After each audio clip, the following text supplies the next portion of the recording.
Crash Bandicoot, guys, it's a franchise that I feel has had some incredible moments. Things that, as far as a franchise is concerned, that you could really, most people when you hear the word Crash or Crash Bandicoot, you absolutely know what people are talking about, because this is a franchise that's dated back to 1996. And guys, we've had a number of installments, and even more recently than not, we've had some installments in the franchise. Not so much Crash Bandicoot, but Crash in one capacity or another. So I want to talk about, in this segment of the show, I want to talk about what happened to Crash Bandicoot. So let's talk about it. Guys, of course, as far as the timeline is concerned, I'm getting this from Wikipedia.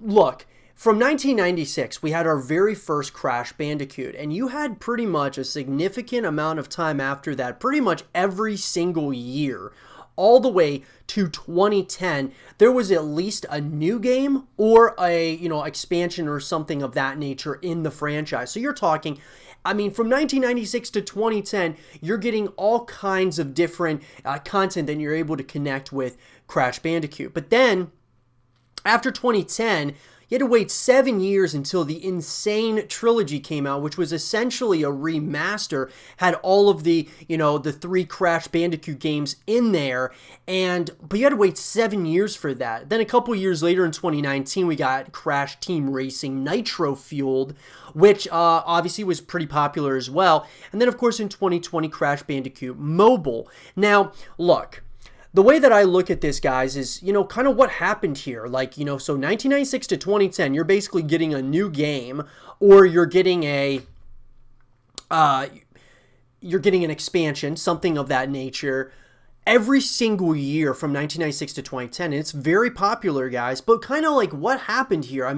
Why was it after Nitro Kart 2, we didn't get anything until 2017, and when we did get something, it was basically a remaster. And then after that, a couple years later, you get Crash Team Racing Nitro Fueled, which is great, is fine and dandy, but we really haven't had a continuation of Crash Bandicoot as a franchise from every sense of the word. Ultimately, at the end of the day, at least we have something that we're able to connect with, which of course would be the remaster or, the Crash Team Racing. But I think if you look through everything that goes into, of course, these games as a whole, Vicarious Visions are the ones who have had control of the Crash Bandicoot franchise.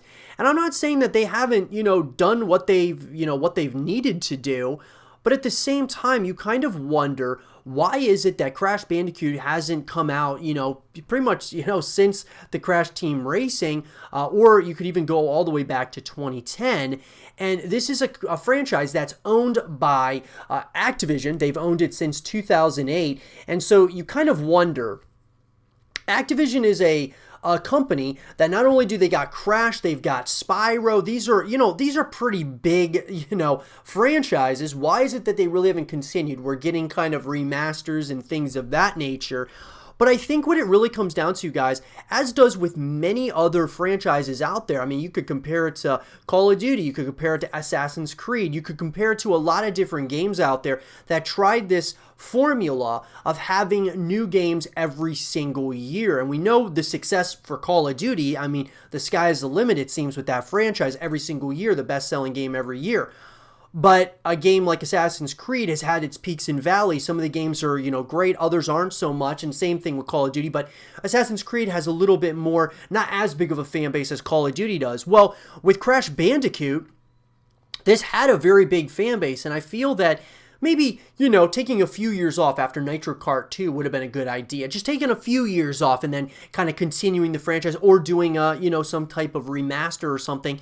But they waited 7 years, and now, not that no one knows what Crash is. Most people know what Crash is. If you have any, history of gaming, you know what Crash is without a doubt. Similar to Spyro and games like that. These are games that kind of built what we have today.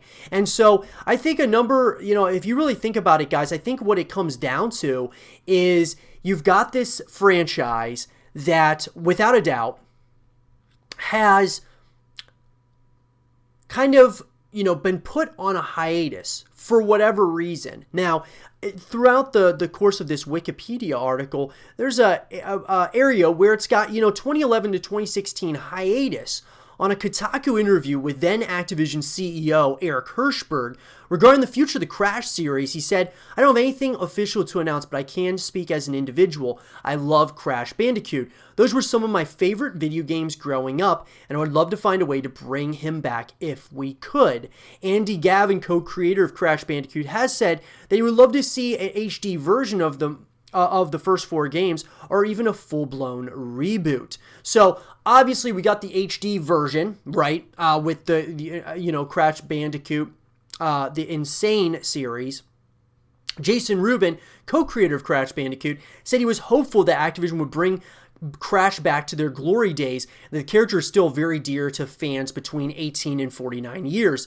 A new design of Crash Bandicoot was spotted in a photo from the Vicarious Vision studio, raising rumors that a new game might have been in development, though this was later confirmed to be concept art from a previous Crash Bandicoot canceled game. And just a number of other reasons why, this hiatus was kind of going on and on December 5th, 2015, rumors of a possible Crash Bandicoot return flared up once again when SIE Worldwide Studios chairman and SCEA president and CEO Sean Layden appeared on stage at PlayStation Experience wearing a Crash Bandicoot shirt.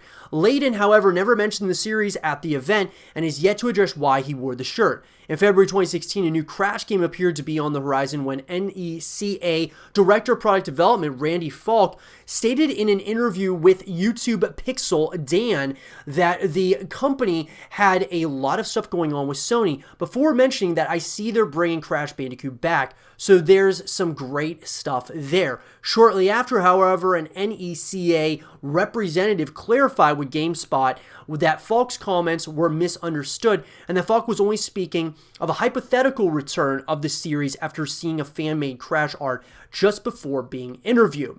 And then, lastly, Naughty Dog's 2016 game Uncharted 4: A Thief's End features protagonist Nathan Drake playing a level from the original Crash Bandicoot, further adding to the rumor that a return for the series was imminent. Speculation was fueled even further when it was discovered that Activision's legal ownership of the franchise was not mentioned anywhere in the game's credits, sparking rumors that the franchise had been purchased by Sony. Lex Lang, the then most recent voice actor of Dr. Neo Cortex, also hinted on Facebook that he was asked to reprise his role. However, shortly after, the rumors and speculations were derailed when Sony VP of Publisher Relations Adam Boynes confirmed on Twitter that Activision still owns the rights to the franchise, and Lang clarified that he was not teasing a Crash Bandicoot revival and that he had not been asked to return to the series, but would be open to potentially lending his voice to a new Crash game in the future.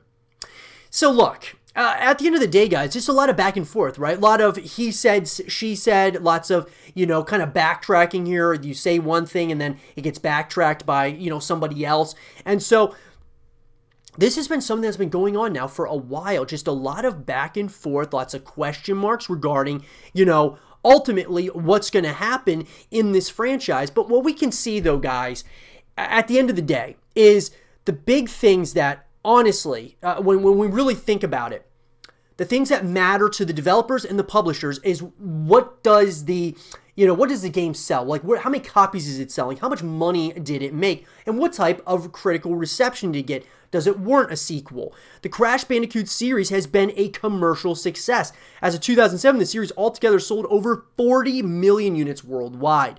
According to Gamas Ultra, the first Crash Bandicoot game had sold 6.8 million units as of November 2003, making it the 7th best-selling PlayStation game of all time.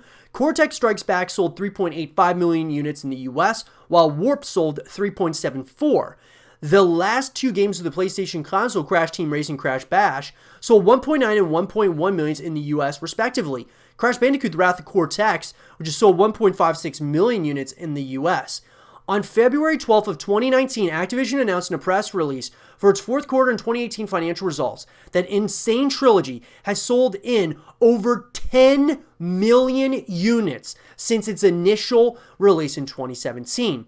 The Crash Bandicoot series is one of the few Western video game series to find blockbuster success in Japan. Cortex Strikes Back and Warp sold 1.3 and 1.4 million units in the country, respectively, while the PlayStation 2 version of Wrath of Cortex sold 212,000 units. So look, I want to really look at that line, guys. On February 12th, 2019, Activision announced that in their press release that Insane Trilogy sold over 10 million units since its release in 2017. That's pretty good. So why is it that we haven't seen really a continuation? Sure, they did Crash Team Racing, okay. Maybe they're just trying to take it one step at a time. It's hard to say. But an official continuation of the Crash Bandicoot franchise, I think, is something that has to happen. Because look, guys, over the course of time, if you look at just really everything from each of the games, as far as based on Metacritic, what this game has gotten, as far as from a critical reception standpoint, not only has it been a commercial success, but it's gotten pretty good ratings. I mean, I would say, guys, anywhere between 60 to 85% reception, which is pretty good. That's above average. That's above average to generally favorable reviews overall, with, of course, the Crash Bandicoot Warp getting 91 out of 100 based on Metacritic. And then, of course, Crash Bandicoot Insane Trilogy, you can look at that, basically getting, between, high 70s to 80s in the Crash Bandicoot Insane Trilogy. And then Crash Team Racing Nitro Fueled got, in the 80s as well, out of 100, which is huge, guys.